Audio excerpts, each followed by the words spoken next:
Thanks, Scott. And thanks to those of you who have finished lunch.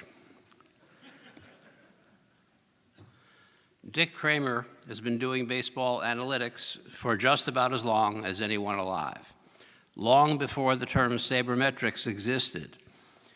He started analyzing baseball statistics as a hobby in the mid-1960s, not long after graduating from Harvard and MIT.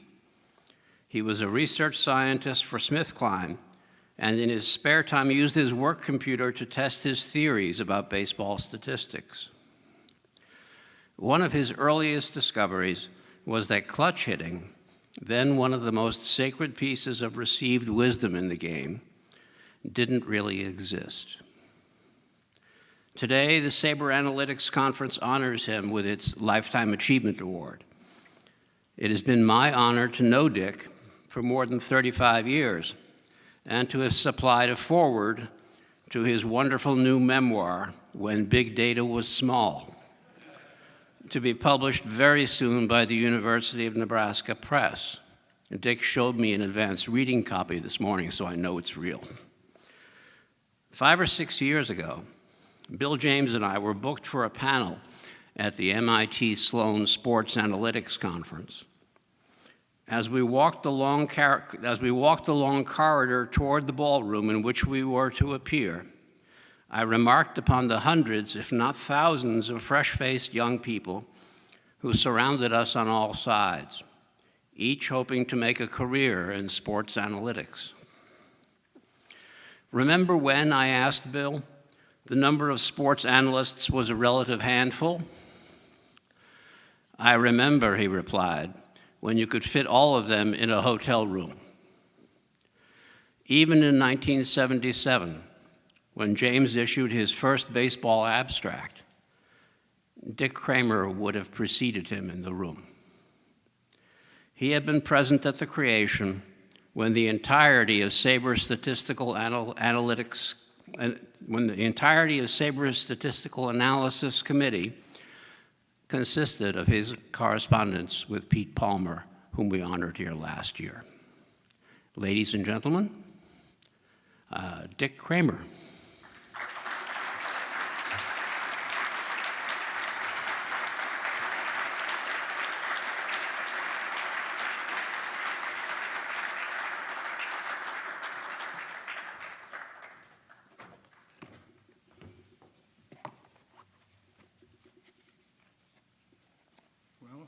There's your unwieldy thing.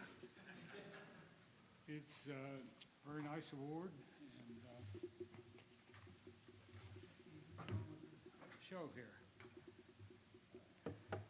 Well, this is my chance to bore you for a while.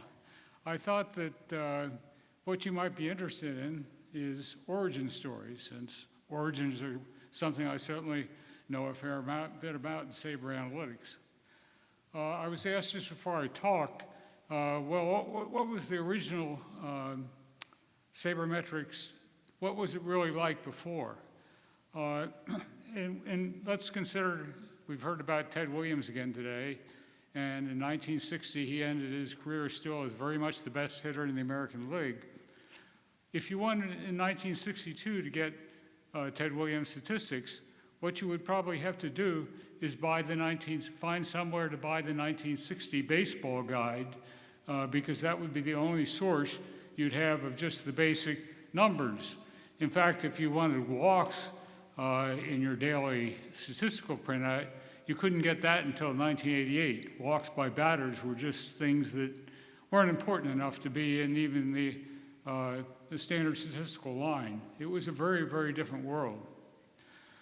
So there are several origins I'd like to hit on as I bore you.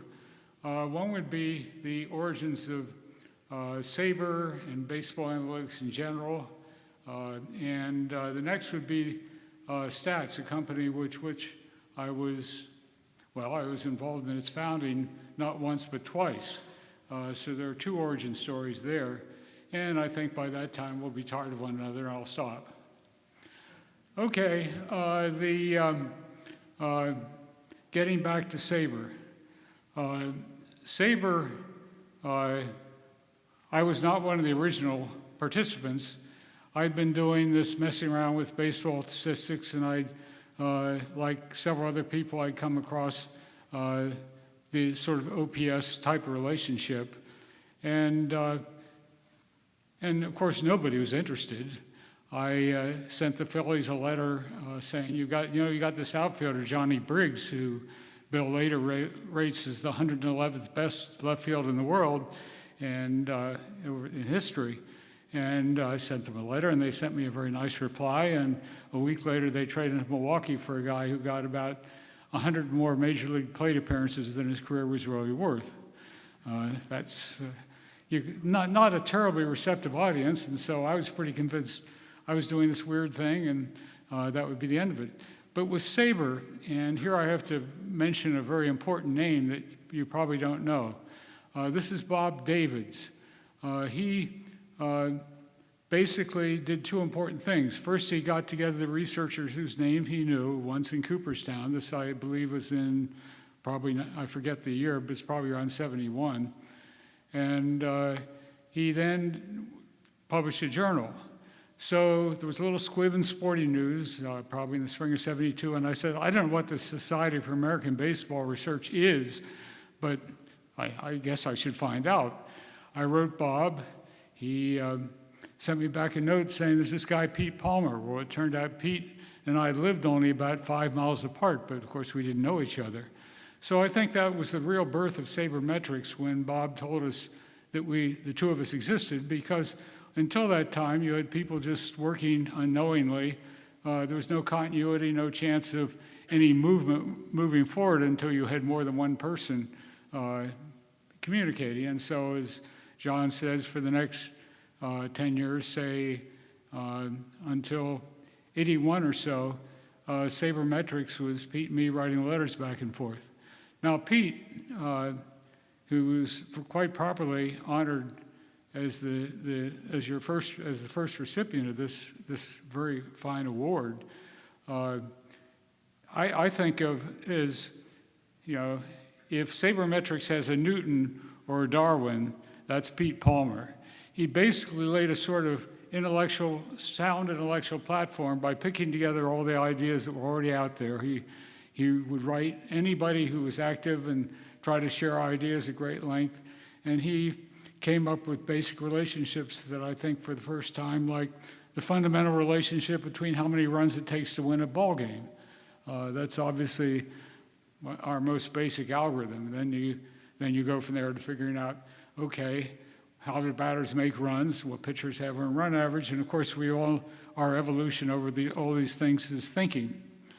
Now, so that's my origin story there.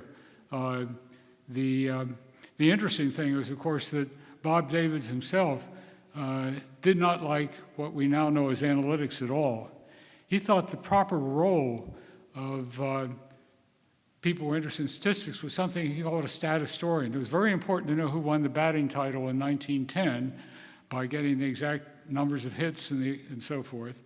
But it was dangerous territory to try to go the next step and figure out what those statistics might mean in terms of winning and losing games. And of course, that's what we're all about here. Try and first understand that relationship, and then, as we've been learning in the last day or two, how players get to generate those statistics, what qualities of the players and what qualities of their environment make that happen. Okay, moving on to the next origin story, and the origin of stats. That's a very personal thing for me, of course. This is the spring of 1981. The Oakland Athletics have just been purchased from Charlie Finley, who let the whole operation run down to the point where their broadcasting was being done by a college, Berkeley, I believe, a college campus station.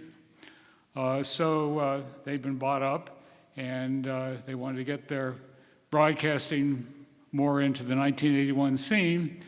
And there was a sports marketing company known as Pacific Select, and a guy named Matt Levine who ran it. And these Apple personal computer folks were just down the hall, and they sort of thought, geez, maybe we could somehow use an Apple to kind of give those announcers something more to talk about each time a player comes to bat. Okay, that's a good idea. We need somebody to program it. Well, as luck would happen, our paths crossed, and I became the guy who programmed it. This is in the spring of 1981, and we had to get a system ready to do something by the time, well, this is January, and of course the season started in April. Now, the interesting thing from my point of view was this is a blank slate. I could put this is a new system. As far as I knew, nobody ever had a system that was going to do this, and I decided several things. First, if it was going to support broadcasting, you couldn't have a system where you wrote everything down in your scorecard and then transcribed at the end of the game, because the broadcasters want to know the notes for the guy who's now coming to the plate. And that means that the system has to be live. It has to be it has to sort of go along. The other thing was that at that time, the only thing anybody contemplated putting in was, okay, we'll keep track of the runs and the strikeouts, and we'll tell you when that this guy hit this, that Armos hit this against lefty, and Ricky Henderson is closing on the stolen base mark and so forth. But I said, I want to do something more. This is a blank slate. I want to count pitches. Now you're saying, we all do that. Well, nobody did that then. To my knowledge, and I'd be happy to be corrected, this is the first time anybody said about systematically saying this is a ball, this is a strike, this is a swinging strike, this is a foul ball, and for sure nobody was doing pickoff throws to first base, because boy, people thought that was silly. Anyhow, the other thing I decided to do was to keep track of batted balls and where they went. Again, that was novel at the time. Well, there were lots of adventures, as you've heard about in StatCast, anytime you have a totally new system, and I was pretty much single-handed in this. And you can read about the adventures in the book if you care to. But come the end of the season, I was using a database management system. That was pretty novel at the time. And at the end of the season, I was able to send the A's a report that said, a first look at the 1981 baseball season, the first pages in the book. And it contains the analysis that says, hey, you guys think you have a good pitching staff. Well, actually, what you have is a good outfield. They're catching a much higher proportion of the fly balls that got hit out there than the ones that were hit by you guys. Now, of course, I have only the team to look at. That's my baseline, and there can be various forms of bias there. But it was a report, and I suppose that, too, was probably an origin, though I have no idea whether they made any use whatsoever of what I sent them. Well, let's see how we're doing on time. Of course, I'll pretty much put us back on time, but you might be interested, I thought, also in the other teams that I worked with and how they each had their own reasons for buying this system, which we called Edge 1000, and I've already told you why the A's bought it. They wanted to support the broadcast. Billy Martin was, of course, the general manager. He was not the guy that was going to be your pioneer adoption of computer-aided baseball analysis. The next team that came into the queue was the White Sox. The White Sox wanted two more things. The driving force there was a man named Jack Gould, who was very close to Jerry Reinsdorf. Jerry put him in charge of player salary negotiation. And Jerry wanted every bit of Jack wanted every bit of information he could put into very tough salary negotiations. That was the driving impetus, the internal champion that you usually need when an organization takes something on. And they also wanted two more things, though. They were interested in the field stuff. Tony La Russa was their manager then, and Dave Duncan, the pitching coach. And they wanted to do types and locations of pitches, as of course we do today. And they also wanted a scout system where they could put their scouting reports into a database and Roy Heeman later said that, we use your system, we use it to find which shortstop in the minor leagues would have the best hitting and best fieldings, and so we traded Wade Hoyt, it was, for that Guillen, that Guillen fellow. He became quite a legend in Chicago, of course, which I don't know if that's really true, but that's what Rollie said, and I'm willing to take it at face value. I had very good relationships with the White Sox, more personal interactions than I did. The next team would be the Yankees. The Yankees, I think, got it. The front office sort of. Oh, I should say one more thing about the White Sox. In each case, it's important that the guy who uses it, who's already been hearing, you can provide the information, but what happens to it when it gets in the club? Well, the White Sox operator was a young kid named Danny Evans. And Danny, as many of you may know, went on to quite a varied career in Major League Baseball, including a stint as general manager of the Dodgers. So it was a good start for him. And there are more stories there about he